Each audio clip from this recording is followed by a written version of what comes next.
Jaya Radha Madhava Kunja Bihari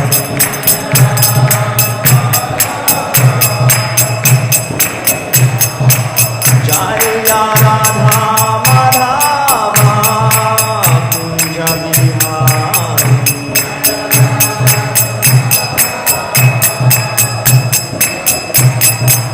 Jaya Gopi Janna Vallabha Girivaradhari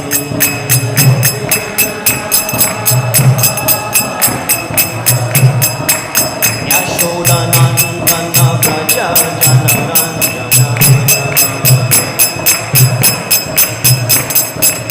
Yashodanandana Braja Janaranjana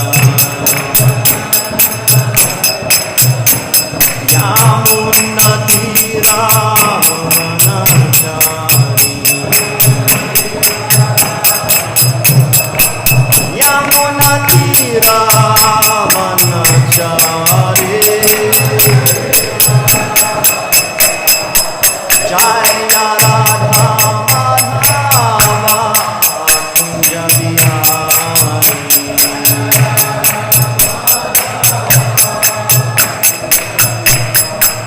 Jaya Radha Madhava Kunja Bihari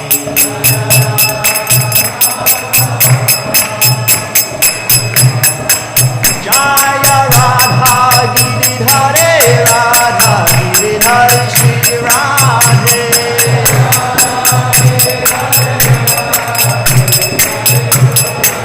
Jaya Radha Giridhare Radha Giridhare Shri Radhe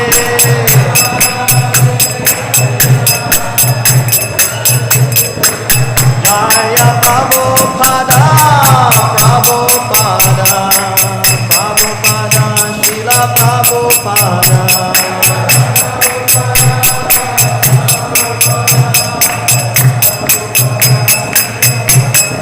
Jaya Prabhupada Prabhupada Prabhupada Srila Prabhupada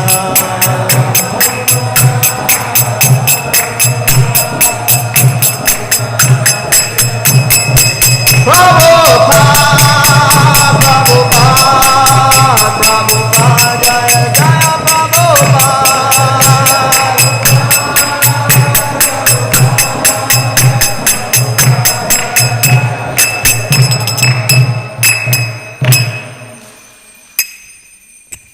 Jai Om Vishnupad Paramhamsa Parvajagacharya Astota Shri Srimad is Divine Grace A.C. Bhakti Vedanta Swami Prabhupada Srila Prabhupada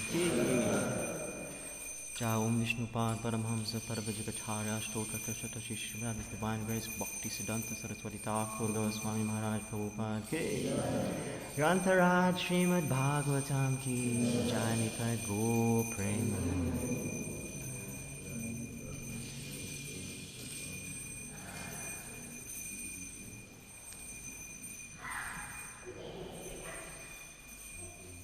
Om Namo Bhagavate Vasudevaya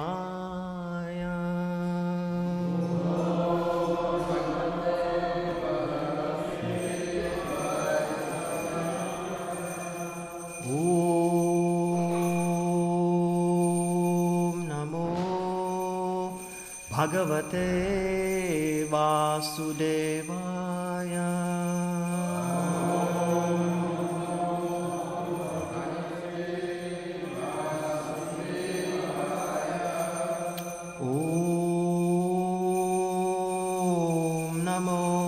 Bhagavate Vasudevaya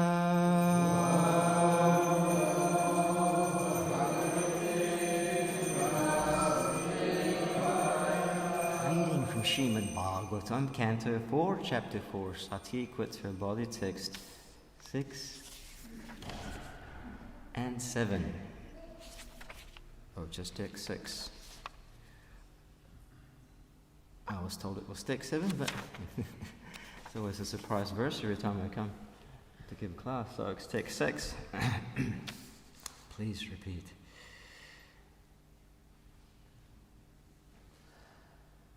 What was text 6 yesterday? Because text 5 didn't have a purport.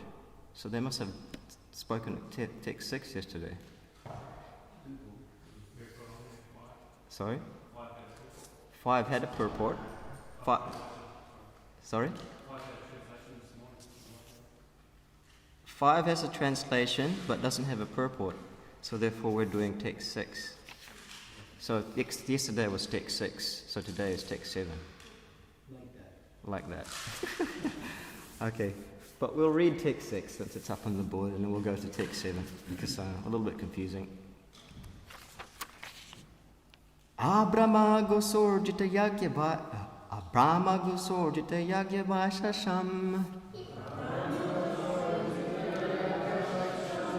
Viparishi justam vibhudescha sharvasha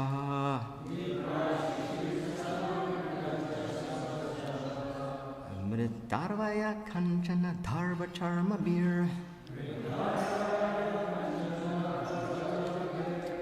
Nisrishta bhandanam yajanam smavishat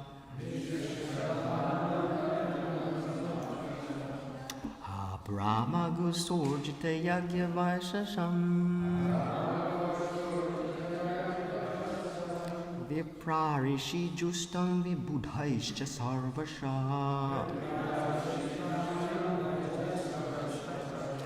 Mritarvaya kanchana dharva charma bir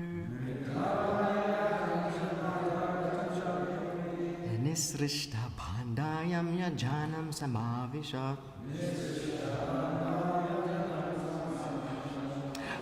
Brahma gusurjita yagyavaishasham Viprarishi justam vibudhaischa sarvashaha Mridharvaya kanchana dharva charma bir Nisrishta bhandanam yajanam samavishat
Okay, so we'll just read the translation from yesterday and then read the next verse, and we can go through that one, maybe.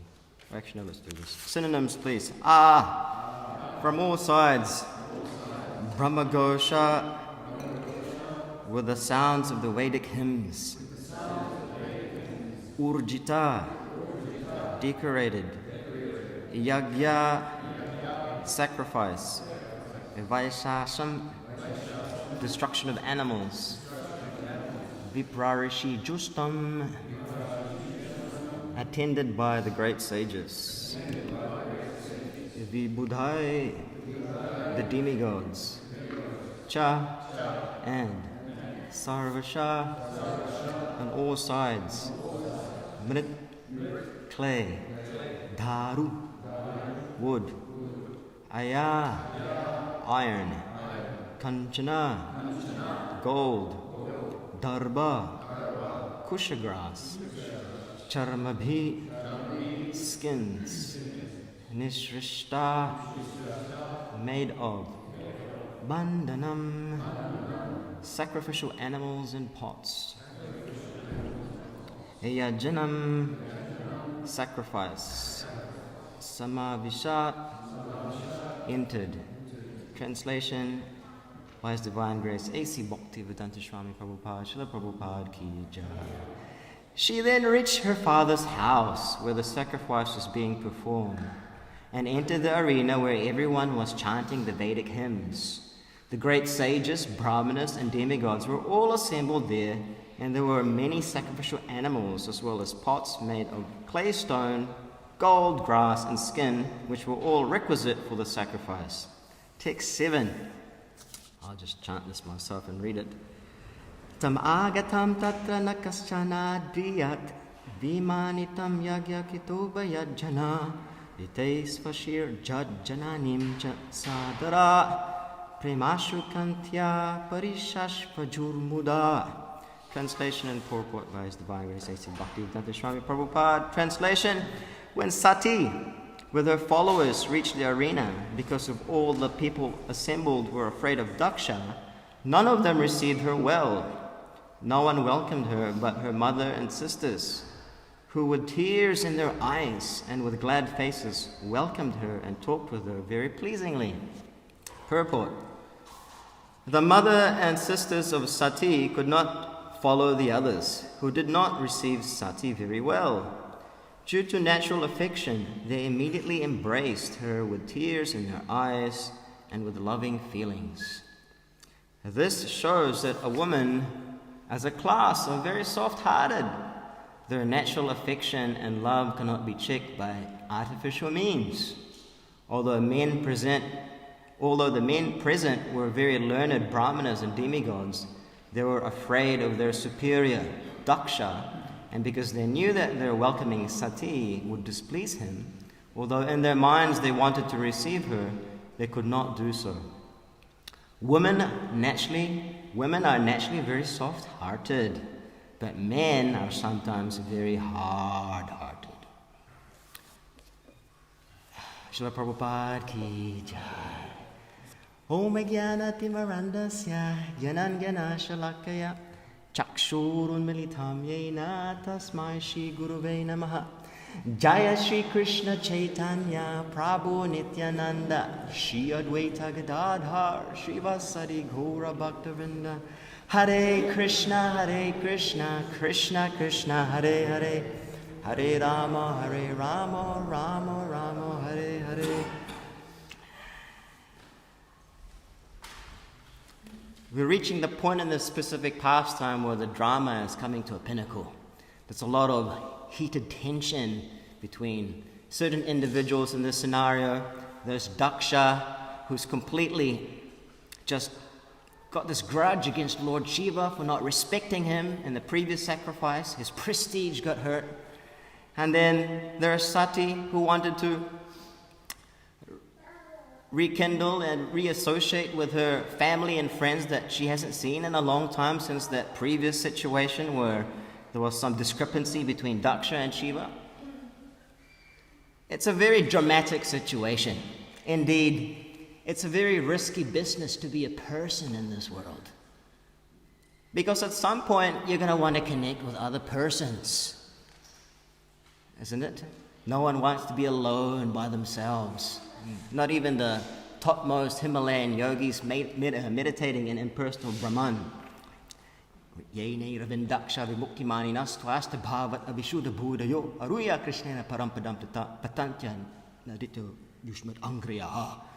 persons who meditate thinking that they've achieved the topmost realization, although neglecting the lotus feet of the Supreme Personality of Godhead, they fall down.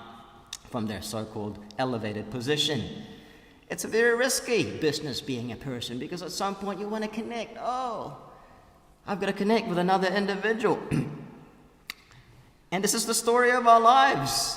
Every artist sings about it in their songs. Every author writes about it in their books. Every drunkard in the street complains about it in the pub. Oh, this person said this, or this person says that.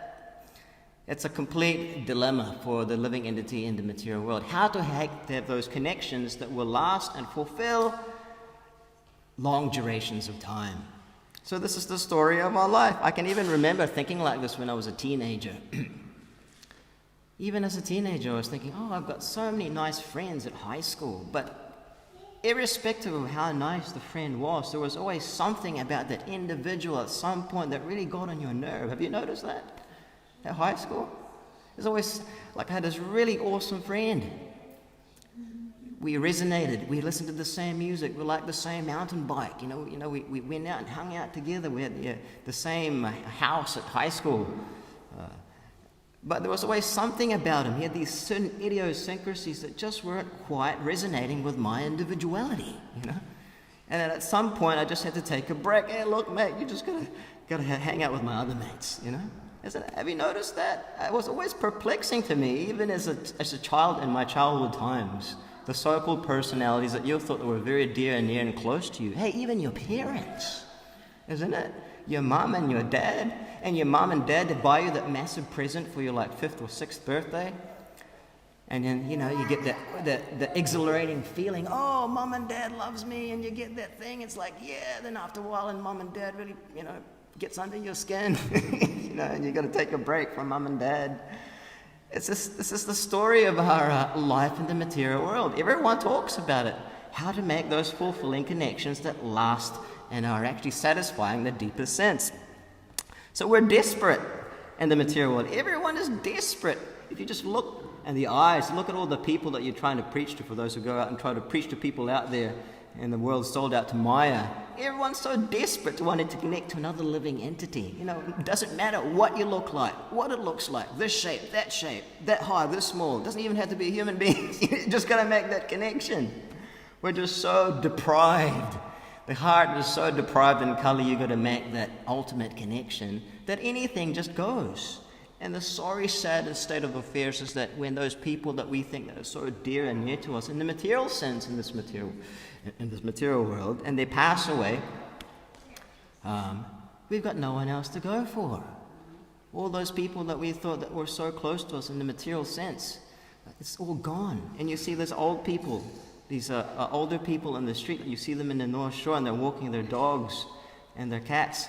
They've got their cats, or you can see these people, big guys, just hugging their dogs and their little fluffy animals, and they're just squeezing it like, they just want to try and squeeze some affection out of it because they've got no one else. There's no human being for them to connect with. So this is the sorry state of affairs in the age of Kali. No one knows how to make that connection, that lasting and fulfilling connection. Even in the ashram, it's like, oh, this Prabhu's my friend. for a few weeks, but all of a sudden this Prabhu's saying something, I don't just resonate my individuality, and there's conflict and there's turmoil. So even as a young guy, I was thinking like this. Of course, I had no answer. Without Krishna consciousness, we have no knowledge. Actually, how to make these lasting and fulfilling connections in the material world. And we become very depressed. We become very cynical. Oh, there's no good relationships anyway. I'll just settle for a robot or something that we were showing at the loft the other Sunday. People would rather consider machines to have relationships than actual people. It's actually a fact. For those of you in the loft, places like Japan and France, they're actually legislating human and artificial intelligence getting married to one another, because it just makes a lot of sense. You're matter, I'm matter, everyone's matter.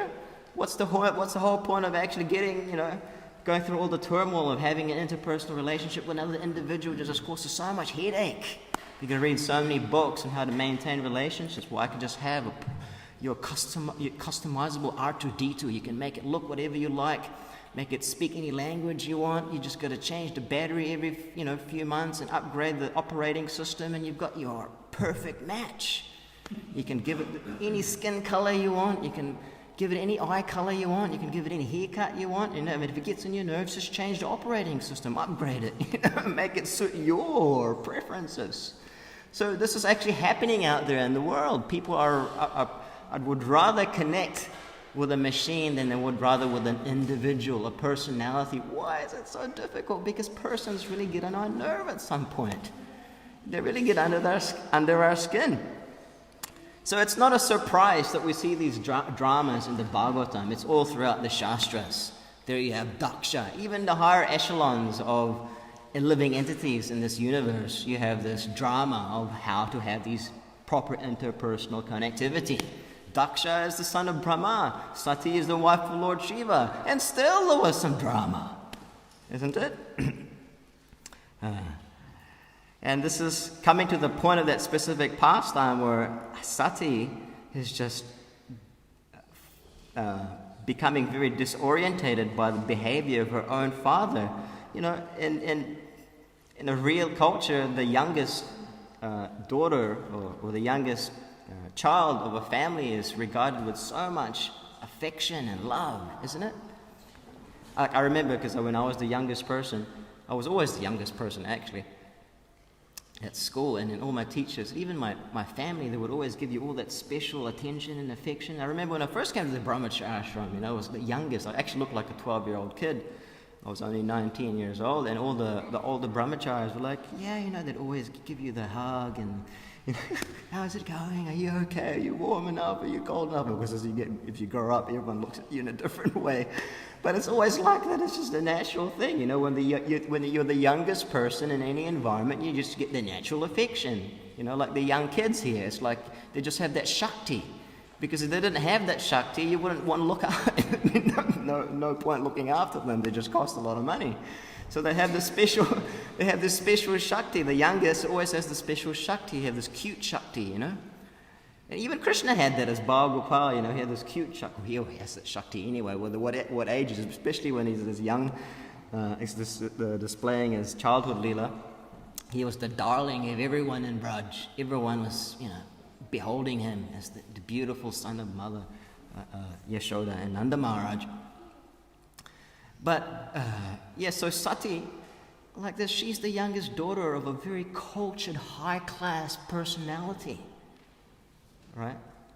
And then to be neglected after being given so much love and affection and attention from her father, and all of a sudden just get that negligence. It's like, I can't believe you, you're not. How can you do this to me? Of course, no one here in a nice family would do that to their children, but this is the situation. So Sati was totally disorientated with the situation. She felt like, oh my God, I can't stand being in this place, in this arena. I've got to do something. Actually, she gives up her life because of this very harsh dealing with the father. So.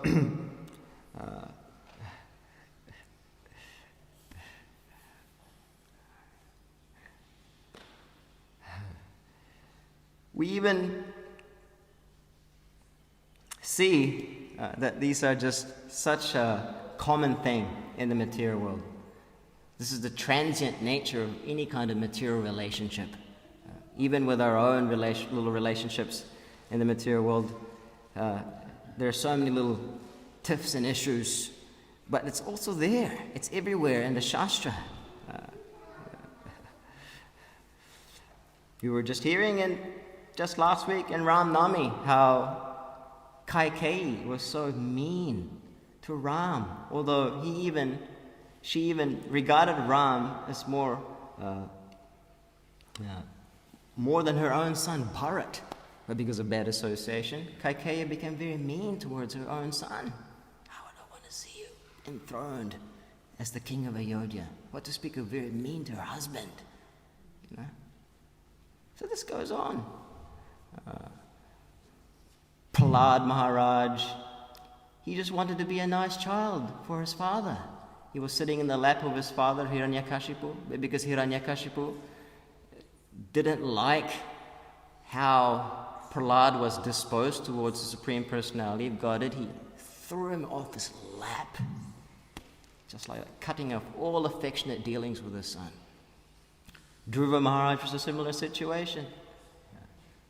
All he wanted was to be sitting on the lap of his father, but his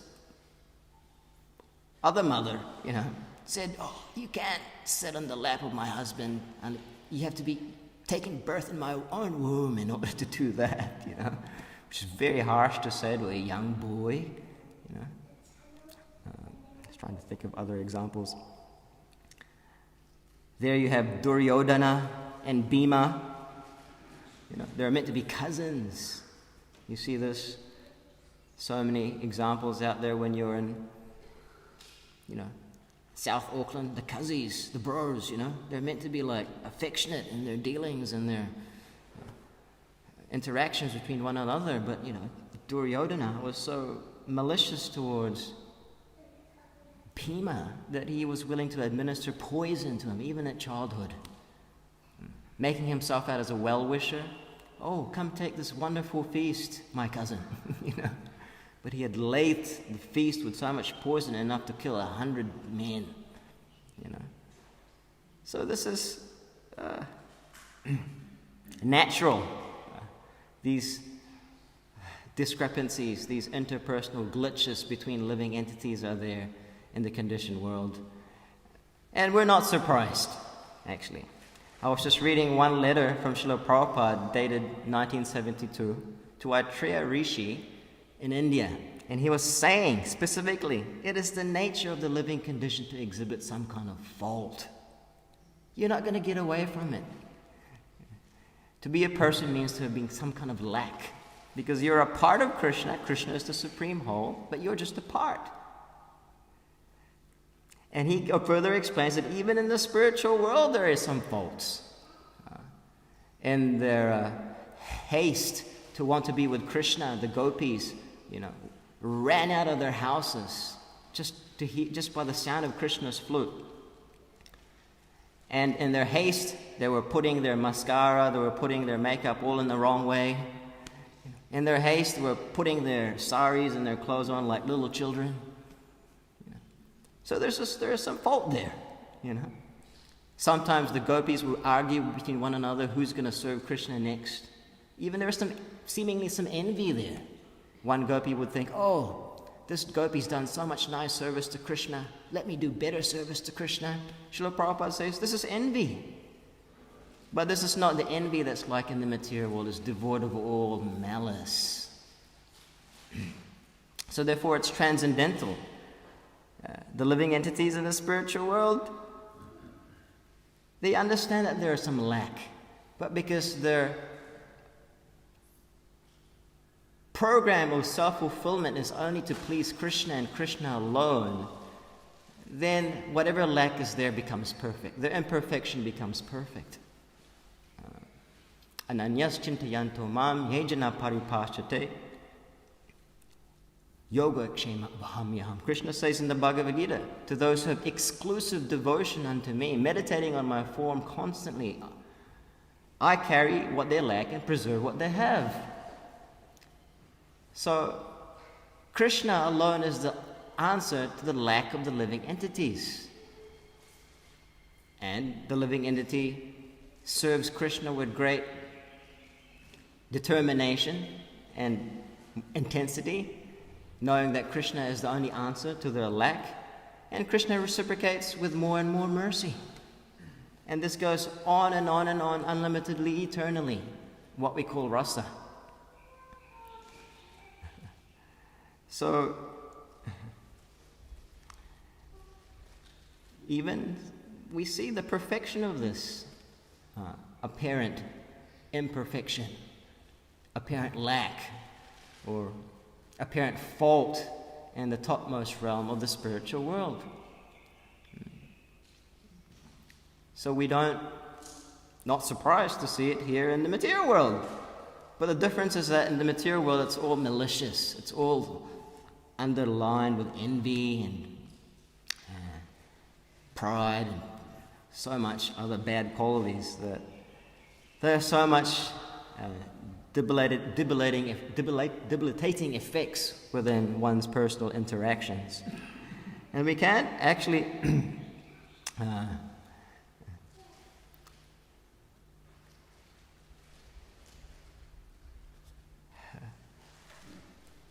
Krishna think that Krishna is just some foolish cowherd boy or some impersonal, amorphous, non-material entity or something like that. Krishna is a person. Indra made this mistake in the 10th canto of the Srimad Bhagavatam. He was explaining, look at this foolish cowherd boy, Krishna. He's taking away all my attention. All the inhabitants of Vrindavan are trying to perform a sacrifice to please Indra, the Lord of the heavens, so they can have the rainfall to nourish their agriculture. But now this Krishna, this talkative boy Krishna, is just taking away all the attention from me.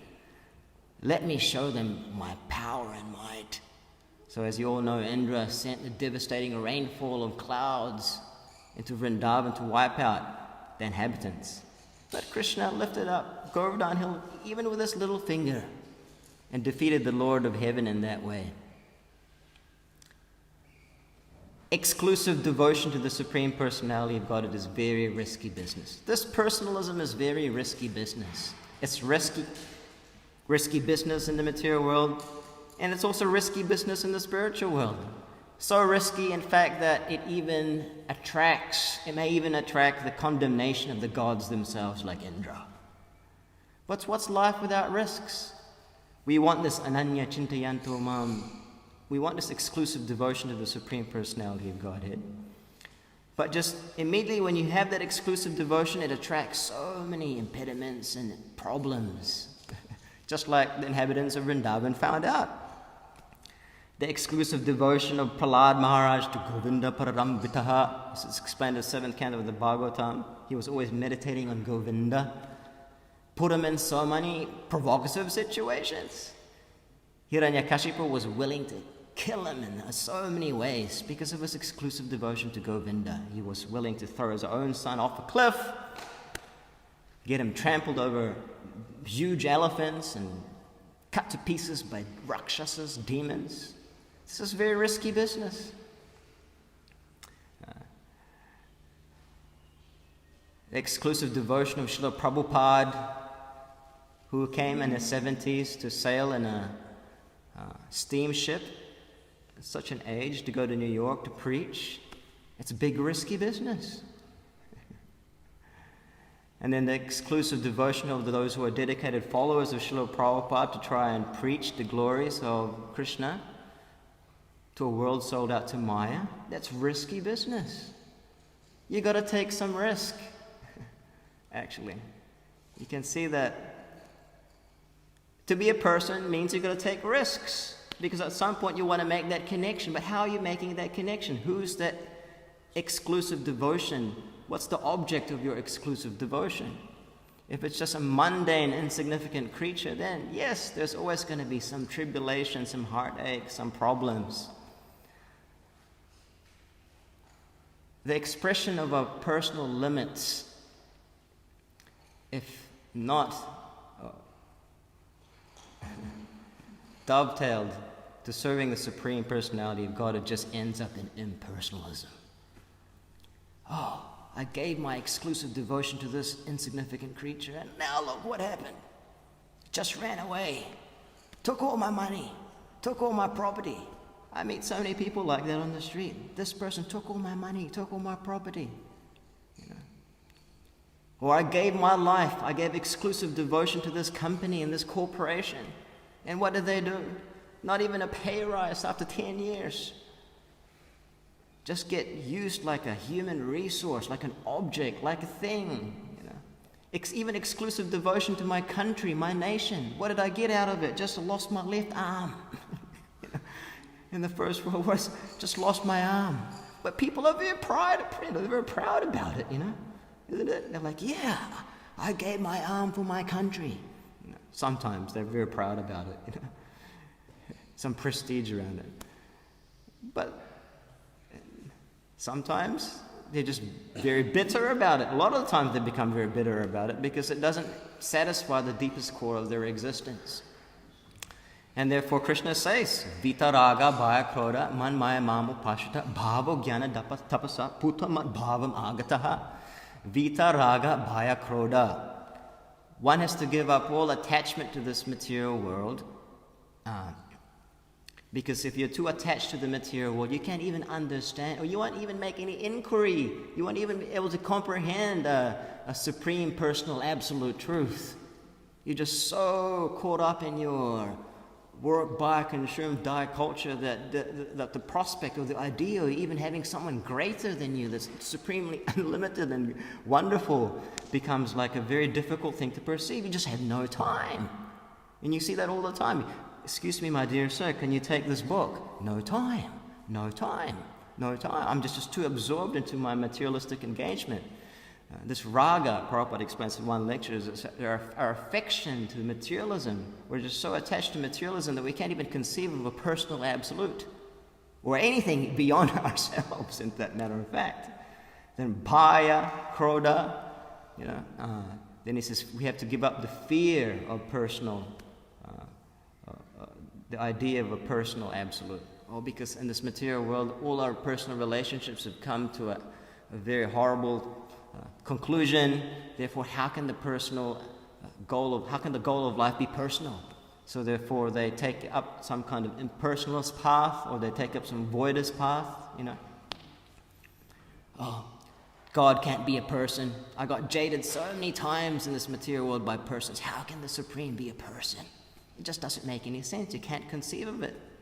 God is a person within and without your experience. It's explained in the Shastra. He's within your experience and beyond your experience to comprehend. Just like a child is standing in the vastness of the Pacific Ocean.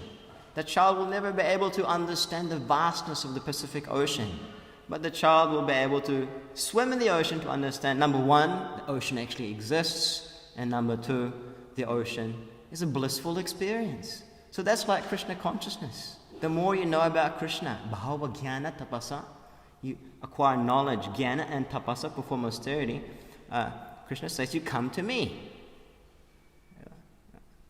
So the more you dive into the ocean of bhakti, Krishna Krishna consciousness is a good thing. It's actually, Krishna is a person, and as a person, an unlimited person at that.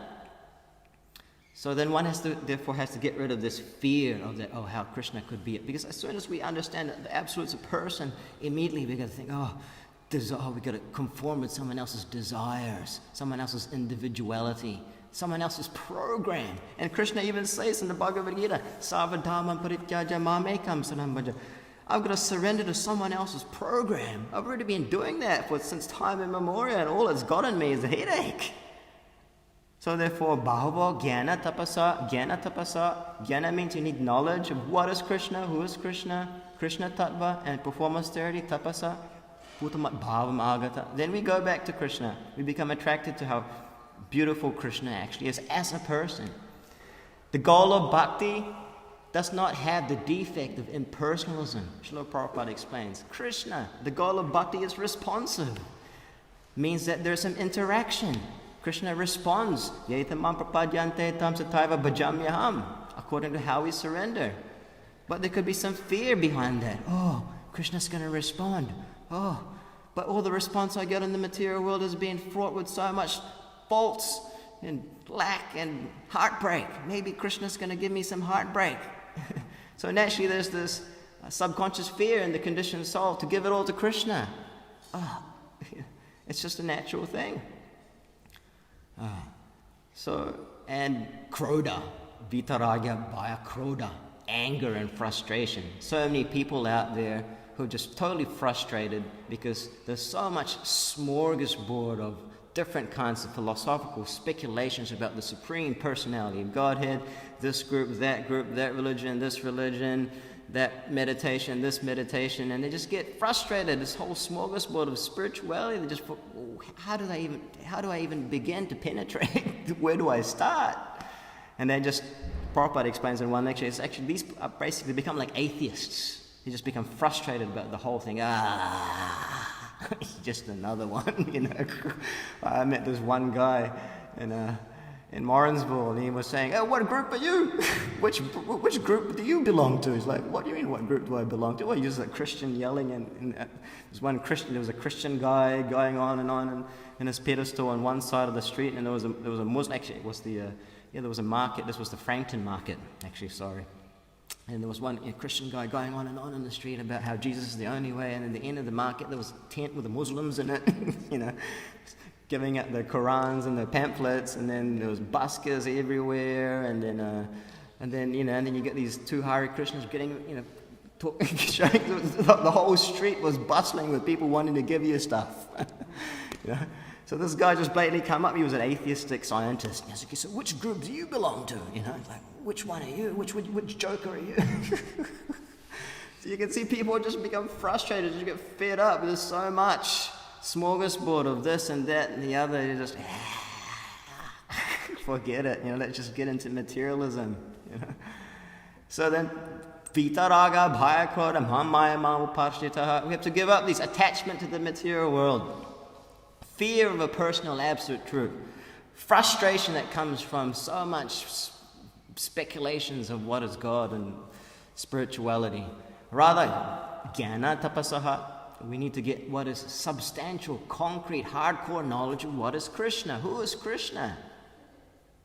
You know, if we have substantial and concrete knowledge of who is Krishna and what is Krishna, then we have something that's very valuable, because then we can actually make that ultimate connection. Every tradition in the world doesn't have that comprehensive knowledge about the beautiful form, the qualities, and the pastimes of the Supreme Personality of Godhead. Therefore, those traditions who lack that transcendental knowledge can't develop the rati, the taste and the affection, like our previous acharyas and perfected devotees of the Krishna consciousness movement. They just don't have that. It's just completely incomprehensible to them. Like I was talking to one Christian guy in Dinsdale, in Hamilton. He just couldn't get it, you know.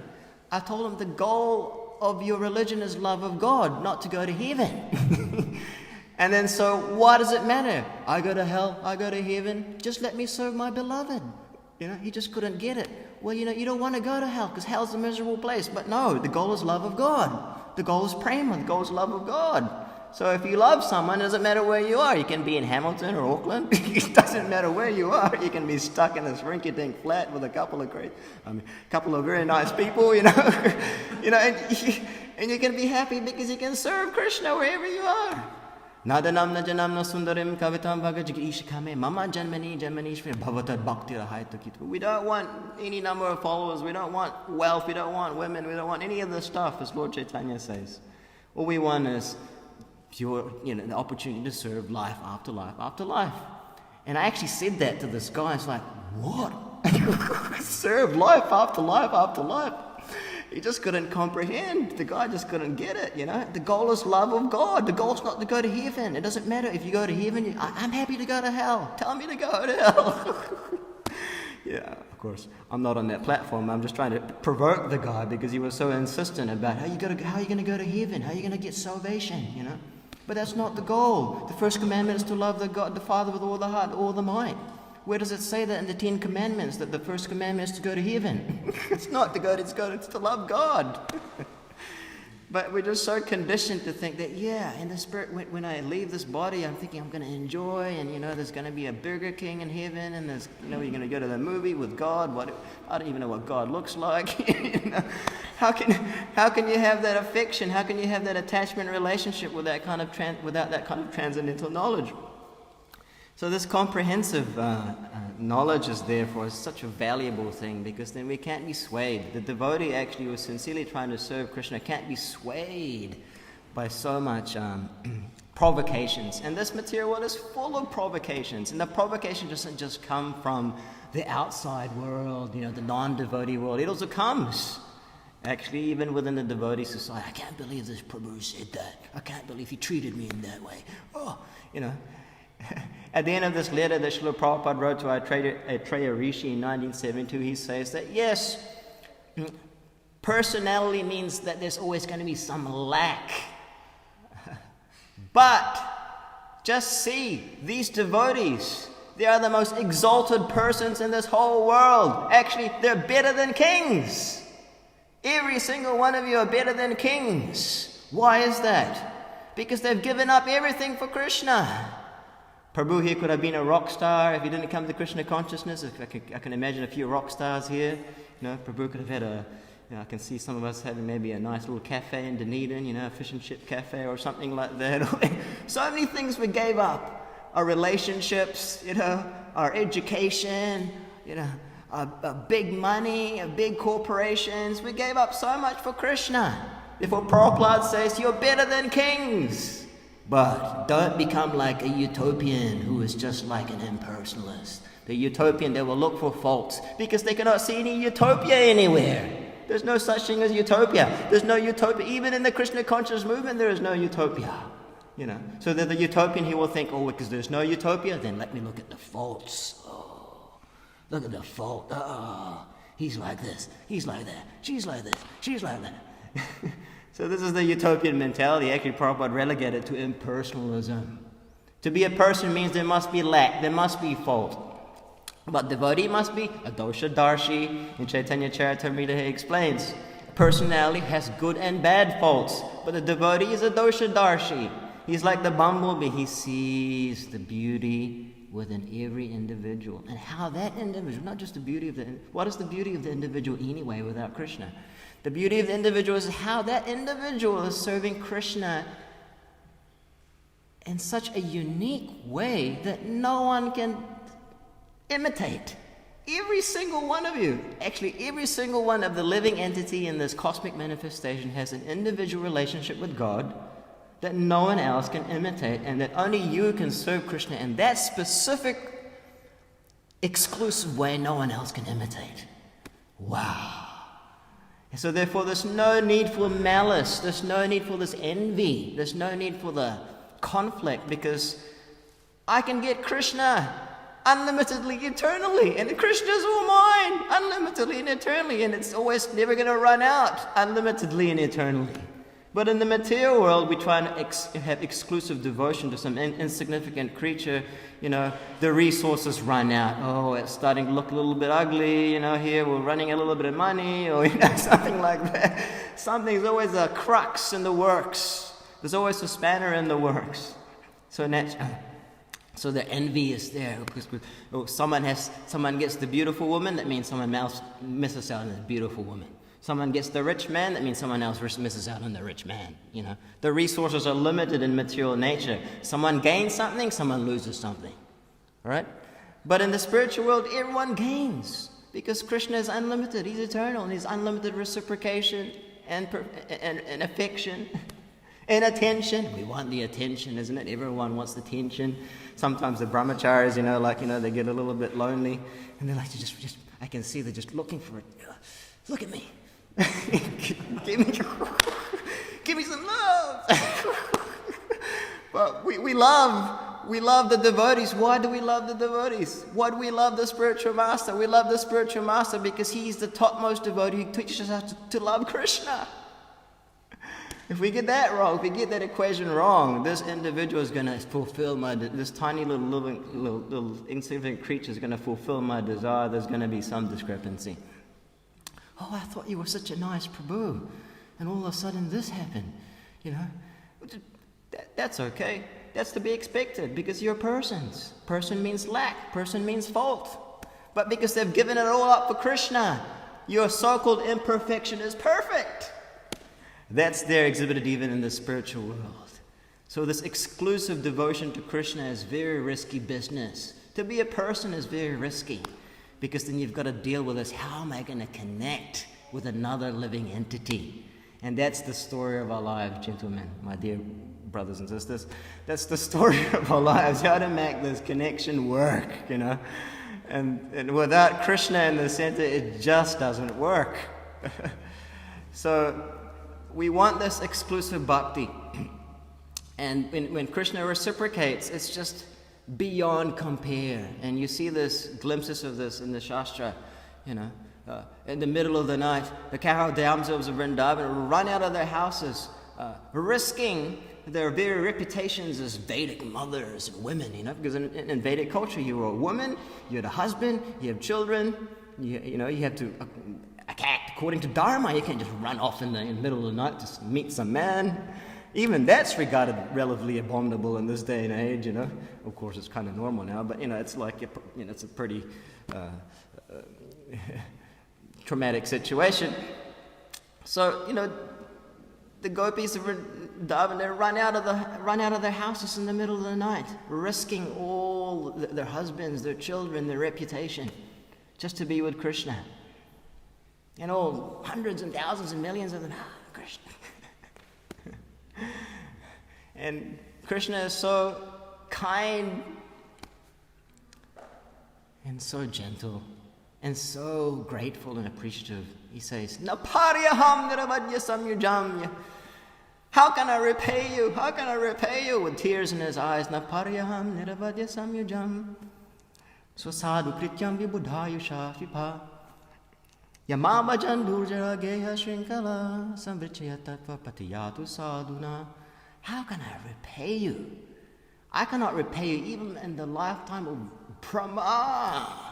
Your exclusive devotion for me is so unparalleled. You risk everything, your husband, your children, your reputation, just to be with me in the dead of night. I cannot repay you. Let your own deeds be your compensation. There's nothing I can do.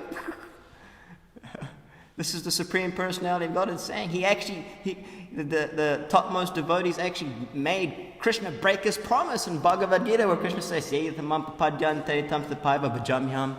surrender unto me, I reward you accordingly. But Krishna is saying here in the 10th canto of the Srimad Bhagavatam, I can't reward you at all. There's nothing I can do. You just have to be satisfied. Just be satisfied in that situation. Of course, that is the topmost. That is the topmost consciousness in the spiritual world. They were getting the most ecstasy, those individuals that gave everything up. So this exclusive bhakti to Krishna is a very risky thing. To be a person is a very risky situation. Because you're going to scratch your head and think, how am I going to make another connection? And you got to make that connection. Unless you want to by yourself, I'm going to just go off and live up on the top of the mountain and just not talk to anyone. I'm sick of people. You meet people like that, but they come down sometimes and talk to people after a while. Never want to talk to another person again. Never. This person, that person, never. But after a while, the heart, because it's not the constitutional position of the living entity to be like that, void or impersonal.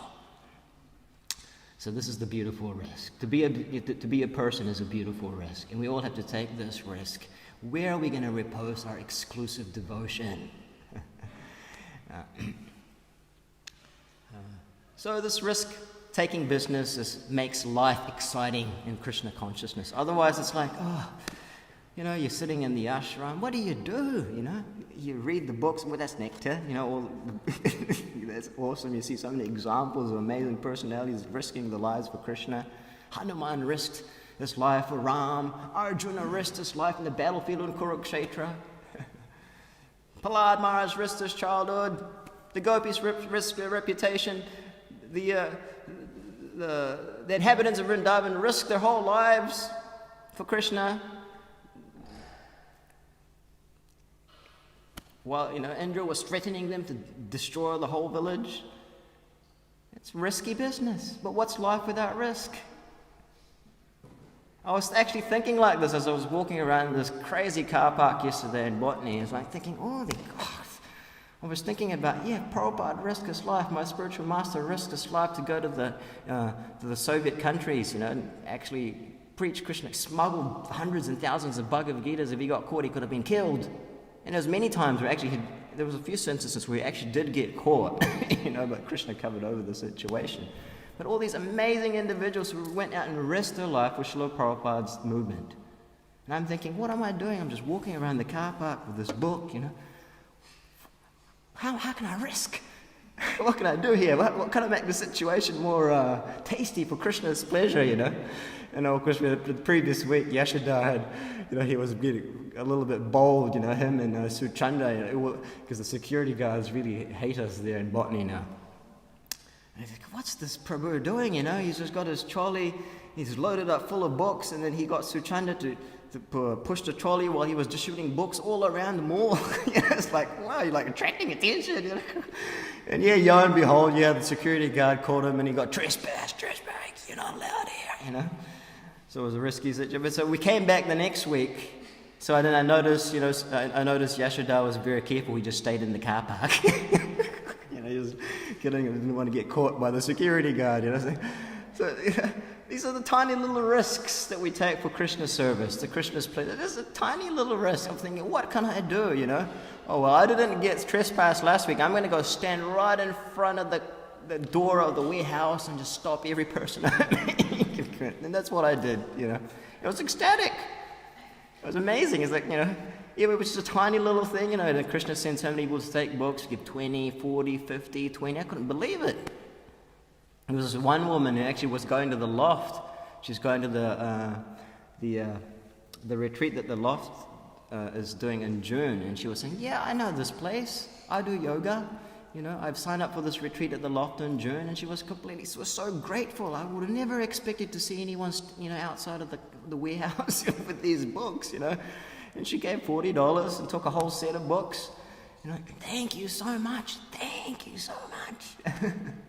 The appreciation that you get is actually this little bit of interaction that you get with these people. That's actually that's the only real interaction that these people actually get, that they've got since time immemorial, if you consider it from a Shastric perspective. All the other interactions they have in the material, they're just being all based on exploitation. But when someone takes some Krishna literature or hears about Krishna, and they're very appreciative, and you make that connection with the other living entity, it's like, wow, thank you so much.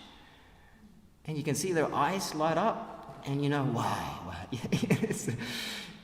And that little moment in time, that was their first real human interaction. Just that little 2-3 minute conversation is their first real human interaction. You were connecting them to the Supreme Personality of Godhead who would fulfill all their unlimited desires. Therefore we say, Vancha kalpatrubhyascha kripa sindhu prevascha patitanam pavaneva vaishnavevo namo namah.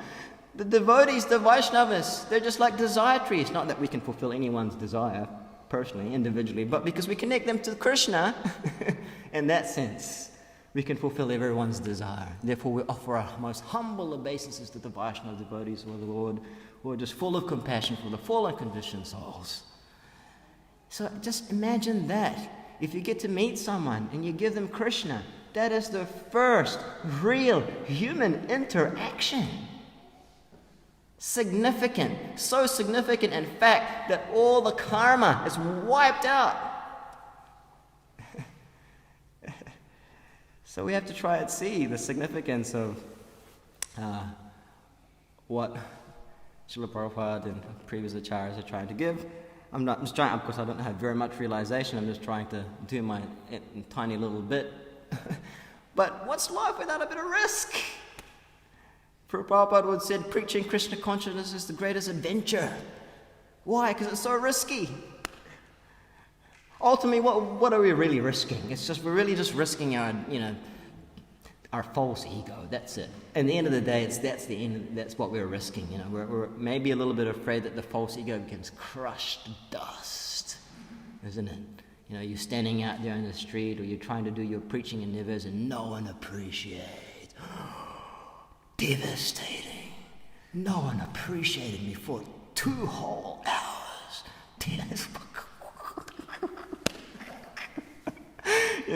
In fact, I just got slighted for 2 hours to get a job. If this, if that, go back to your country, this, that, the other.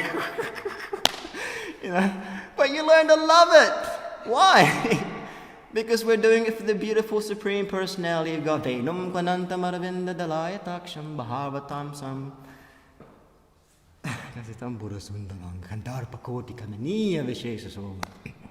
We're doing it for this beautiful risk.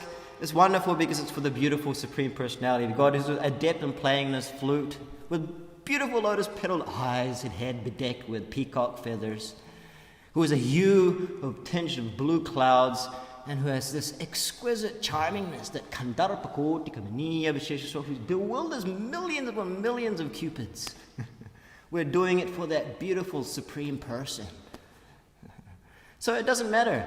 Crush, crush, crush. We were just talking about this in Hamilton. When we talk about purification and Krishna consciousness, all it means is that actually your pride is getting crushed, crushed. Krishna doesn't like the pride, So when you're risking, for Krishna's pleasure, that's actually what you're risking, the destruction of your own false ego. I can't believe it, I'm a nothing. No one likes it, no one likes to be called a nothing. Hey, Prabhu, hey, Mataji, you're a nothing. Even the devote, what do you mean I'm a nothing? Can't you see the nice decoration? Can't you see my nice service? Can't you see I'm a manager? What do you mean I'm a nothing? But actually, that's what to speak of the materialists. What do you mean I'm a nothing? Look at my house, look at my money, look at my bank balance, look at my hoarding. Yeah. But without that humility, without that dainya, we'll never understand the loving reciprocation between Radha and Krishna. We'll never understand the mercy. We'll never understand the grace that comes from the Supreme Personality of God through the parampara. Just like a very, selfish child who gets given all the toys by their parents, and the child can appreciate because the child thinks, I deserve. It doesn't matter what the parents give the children. The child's thinking, I deserve, I don't know. It doesn't even have the decency to be grateful, actually. But when the humility is there, they're thinking, I don't deserve, and I don't deserve. And whatever I get, I'm so thankful. Thank you, Krishna, for giving me the association of devotees. Thank you, Krishna, for giving me this opportunity to serve Krishna in this such wonderful way. Thank you, Krishna, for this prasadam. Thank you, Krishna, for letting me have this little space on the floor to sleep in for the past 20 years, Kijak. And then we become grateful. When the humility, when the false ego becomes crushed, we actually then begin to appreciate devotion, bhakti, and devotional service, and Krishna, and the institution that Prabhupada has given us. So that's what we're risking. Ultimately, it's just the destruction of our false ego. That's what we want. As Vidura says to Dhritarashtra in Mahabharata, my dear king, you should drink and relish what is revered by the saints and sages and abhorred by the demons. What is that beverage, my dear king? It is humility. Humility is a bitter and pungent, sour and disgusting beverage. But drink it, my dear king, and regain your sobriety. And then after a while, humble pie becomes tasty. Isn't it? I was just explaining to some people last week, it's like in the material world, we go through so much trouble. We risk everything just to get a taste of a little bit of marijuana or taste a little bit of alcohol. I mean, a lot of you here are very cultured, probably never drank alcohol. But I remember when I was 14, I wanted to get a taste of nicotine because cigarette smoking was very cool. So I would go into the rugby field at lunchtime with my best mate at that time and would practice smoking a cigarette. Right? Anyone done that? No, you guys are all saintly people. I tried to practice cigarette smoking, and then I remembered coughing it up. Oh, this is disgusting. This is horrible. There was no natural rasa there with the nicotine. But I was so determined, to learn how to smoke. I just every day, my sadhana at lunchtime, smoke a cigarette, and then in a couple of weeks I'd have 2 cigarettes, and in a month I'd have 3 cigarettes, and you get that taste. So why can't it be like that for humility? You want to get a taste for Jim Beam, or does anyone have a natural taste when you first had that beer? You drink it, it's disgusting. I even see some of the ladies in the parties that we used to go to when I was a teenager. They try to be like the men, give me some Jim Beam, and you can see the ladies that drink the really high-powered alcohol, and you can see their facing. And then, but anyway, they're just trying and they drink it anyway, right? Isn't it? You want to get the taste. The taste of the nectar. So we go through we risk so much in the material to get the most abominable, obnoxious tastes. They're just so detrimental for your lifestyle, Why not risk? We risk taking marijuana, we risk taking this substance, that substance, we risk trying to get in this relationship. I don't even know who I am, she doesn't know who she is. It's all risk. And it just all ends up in hell. All right? So, we want to take this risk, this beautiful risk. To be a person means to take a beautiful risk. Because at some point you want to connect with another person. How we do that is the story of our life. And we have everything. Srimad Bhagavatam, Bhagavad Gita, the process of Krishna shows us everything how to make that ultimate connection that makes all our other connections perfect. So when you see discrepancies between devotees, some conflict, whatever it is, Prabhupada actually says, don't take it so seriously. It's just because they're persons. That's just the way it is. You'll get it in the spiritual world also. Except in the spiritual world, there's no malice. So person means there's lack. So we have to remember this. You are better than kings. Every single devotee is better than a king. Mataji, you're a king. Prabhu, King Prabhu. And when you see a king, what do? Your Highness Prabhu. How can I serve you? That should be the mood. Your Highness. Prabhupada says this in one letter in 1972 to Aitreya Rishi. Don't expect that there's going to be perfection. There's going to be some utopia. There's going to be some discrepancy. There's going to be some fault. But because devotees have given it all up to Krishna, they're better than kings. So we should overlook such things. So anyway, thank you very much for your kind attention. I've gone up a little over time. Gantaraj, Srimad Bhagavatam ki jai. Srila Prabhupada ki jai. Go Prem. Hare Krishna.